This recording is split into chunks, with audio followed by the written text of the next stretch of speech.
Hi everyone, good morning. आज 28 मार्च है और देखो यूपीएचईएससी असिस्टेंट प्रोफेसर की परीक्षा में लगभग 82,000 लोग परीक्षा में बैठेंगे। अब देखो 82,000 तो एलिजिबल हैं, परीक्षा में बैठते कितने हैं ये देखने योग्य बात होगी, क्योंकि जितने लोगों ने फॉर्म भरा हो, जितने लोगों ने फीस जमा की हो, सभी लोग परीक्षा दें ऐसा बहुधा होता नहीं है।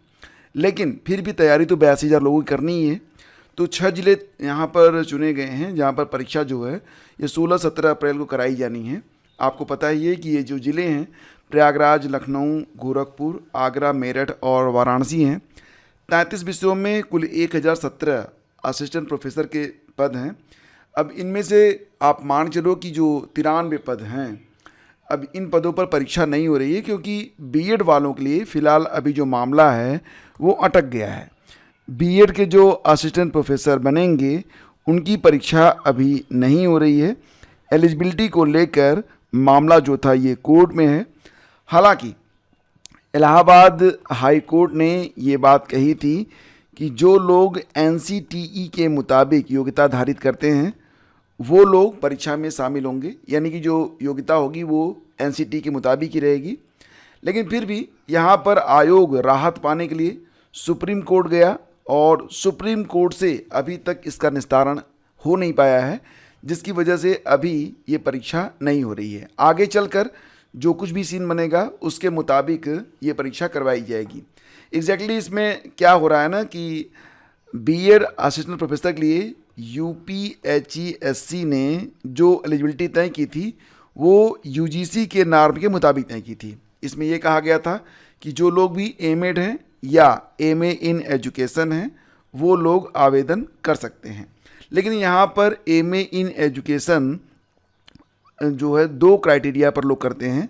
जैसे मान लेते हैं कि कोई अगर बीए किया हुआ है एजुकेशन विषय के साथ तो वो एमए भी कर सकता है, ठीक है, और बीएड के बाद भी एमए इन एजुकेशन किया जा सकता है। तो मतलब यहाँ पर ये क्लियर नहीं हो रहा था कि एमएड जो लोग किए हैं और जो लोग एमए इन एजुकेशन किए हैं तो एमए इन एजुकेशन वाले बीएड हैं या नहीं हैं। जबकि एनसीटीई की जो गाइडलाइन है उसमें एक बात तो क्लियर है कि बीएड होना कंपलसरी है। बीएड के बाद चाहे आप एमएड हो चाहे आप एमए इन एजुकेशन हो, दोनों ही परिस्थितियों में आप मान्य होंगे, लेकिन बीएड कंपलसरी है अकॉर्डिंग टू एनसीटी। ये मामला कोर्ट में है, अभी फ़िलहाल इस पर डिसीजन नहीं हो पाया है। तो परीक्षा कब तक होगी थोड़ा सा वेट करिए। बीएड वालों के लिए अभी कुल मिला के 93 पद थे। पहले जब विज्ञापन आया था 75 पद थे, बाद में पद बढ़े थे, 93 पद हैं। लेकिन परीक्षा अभी आपकी 16 और 17 को नहीं हो रही है, ठीक है। अब देखो यहाँ पर 16-17 अप्रैल को बाकी विषयों की जो आपकी परीक्षाएं हैं वो करवाई जाएंगी। संसाधनों के अभाव और नई चुनौतियों के बीच नकल बीन परीक्षा आयोग के लिए नई मुसीबत, जिसमें प्रदेश के विभिन्न जिलों में केंद्रों तक परीक्षा प्रश्नपत्रों को पहुँचाना और उनकी सुरक्षा सुनिश्चित करना। खैर बहुत सारे एक्सपर्ट लोग होंगे, ऐसा कुछ भी नहीं है। अखबार वाले तो भाई साहब कुछ भी लिख दें, लेकिन ऐसा नहीं है कि बिल्कुल अनुभवहीन बहुत ही चुने हुए लोगों को भरा जाता है इसमें। और बहुत सारे लोग तो अभी पिछले मतलब उनके बहुत सारे अच्छे अनुभव भी हैं, तो इतनी टेंशन वाली बात नहीं है और इन खबरों में कुछ रखा नहीं है। बेसिकली आपको ना अपनी तैयारी करते रहना चाहिए, ठीक है। अब थोड़ा सा आगे बढ़ते हैं और खबर ये है, एक अच्छी खबर है कि उत्तर प्रदेश में कुल 28,138 पदों पर पुलिस विभाग में भर्ती होने वाली है। तो एसआई के लिए अभ्यर्थी बहुत समय से वेट कर रहे थे। इस बार 4,543 पद आ गए हैं एसआई के लिए और इस बार अभी 60,000 सिपाही भर्ती हुई है, लेकिन फिर से लगभग 20,000, एग्जैक्ट जो फिगर है ये 19,220 का है, पदों पर सिपाही भर्ती होने वाली है।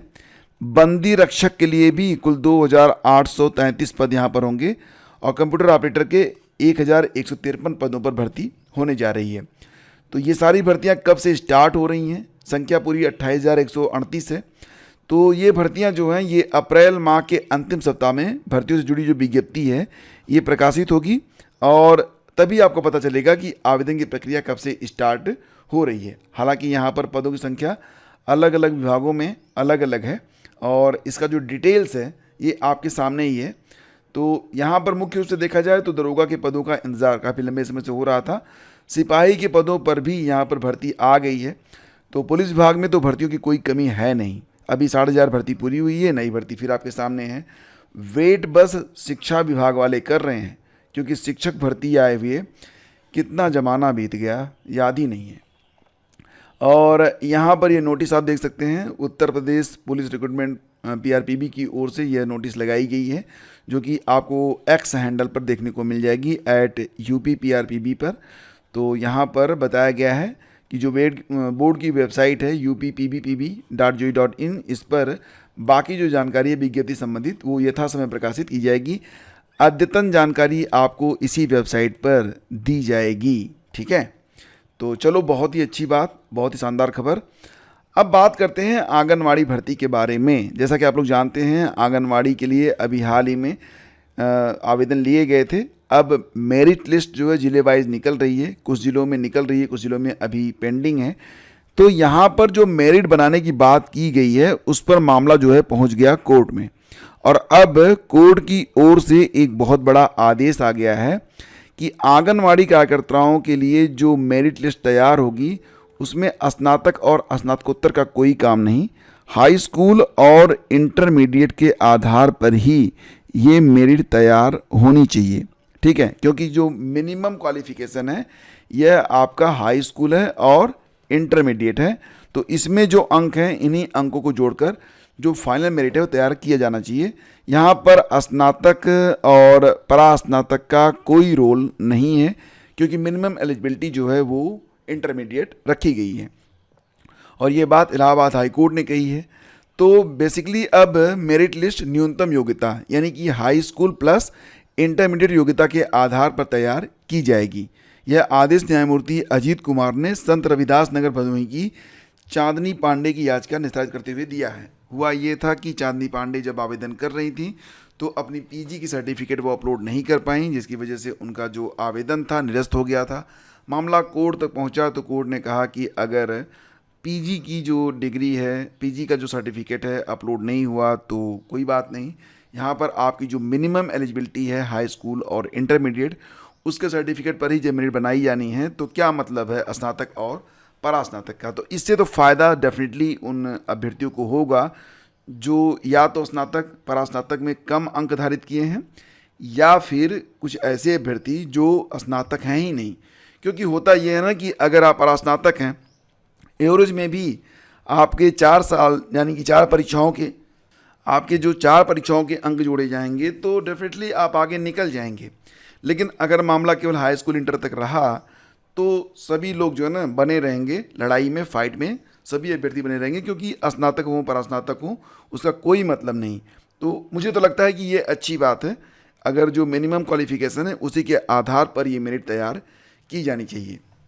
Government of India, ministry of railways, railway recruitment board की ओर से विज्ञापन संख्या 3/2024, जिसमें पदों का नाम है जेई जूनियर इंजीनियर, डीएमएस और सीएमए के लिए जो सेकेंड स्टेज यानी कि फर्स्ट स्टेज की परीक्षा हो चुकी है, second stage computer based test CBT second की जो परीक्षा है ये 22 अप्रैल से करवाई जाएगी। नोटिस यहाँ पर लग चुकी है। बाकी जानकारी की exam city, date and downloading of travel authority for SC/ST candidates will be made 10 days prior to the exam date on the official website of RRBs। तो 10 दिन पहले आपको बाकी जानकारी उपलब्ध होगी। अभी तो ये मान चलो कि 22 अप्रैल से आपकी सेकेंड स्टेज CBT 2 की परीक्षा जो है वो होने वाली है। विज्ञापन संख्या 3/2024 रेलवे भर्ती बोर्ड की ओर से। ठीक है, बाकी जानकारी आपको हमारे टेलीग्राम पर मिल जाएगी, और ये जो rrbapply.gov.in है इस पर भी जाकर आपको सारी जानकारी उपलब्ध हो जाएगी। ठीक है, और यहाँ पर देखेंगे office memorandum, government of India, Bharat सरकार की ओर से यहाँ पर एक ऑफिस मेमोरेंडम जारी किया गया है। किसके बारे में है? सब्जेक्ट क्या है? Declaration of holiday on 14 April 2025, birthday of doctor BR Ambedkar. समझ गए आप? तो डॉक्टर BR अम्बेडकर की जयंती जो कि 14 अप्रैल 2025 को होती है, उस दिन को सरकार ने, भारत सरकार ने हॉलीडे, छुट्टी घोषित कर दिया है। और यहाँ पर कहा गया है for all central government offices including industrial establishment throughout India. समझ गए आप? तो all ministries departments of government of India में bring the above decision to the notice of all concerned. तो अब 14 अप्रैल को छुट्टी रहेगी। समझ गए आप? चलो आगे बढ़ते हैं और फ़िलहाल इस पर बात करें कि ना करें, क्योंकि कल तापमान इतना बढ़ गया था कि बाइक चलाना दोपहर में मुश्किल हो गया था। खैर कुछ भी हो, अब समय आ गया है, पारा अब नीचे नहीं आने वाला है, क्योंकि अब सामने अप्रैल है, फिर मई है। लेकिन चिंता वाली बात यह है कि अगर अभी से तापमान 42 डिग्री है तो फिर मई जून में अगर ये तापमान 48, 49, इस बार मुझे लगता है ना कि तापमान 50 भी क्रॉस कर सकता है भाई साहब, क्योंकि गर्मी बहुत बढ़ गई है। और रही बात ये कि अब आगे जो कुछ भी हो वो तो फेस करना ही पड़ेगा। बिजली की खपत बढ़ेगी और साथ ही साथ बिजली की कटौती भी शायद बढ़े, जो कुछ भी हो। तो ये थी आज की पूरी अपडेट, और हम मिलते हैं आपसे शीघ्र ही एक नए वीडियो में। आगे दीजिए, नमस्कार, जय हिंद।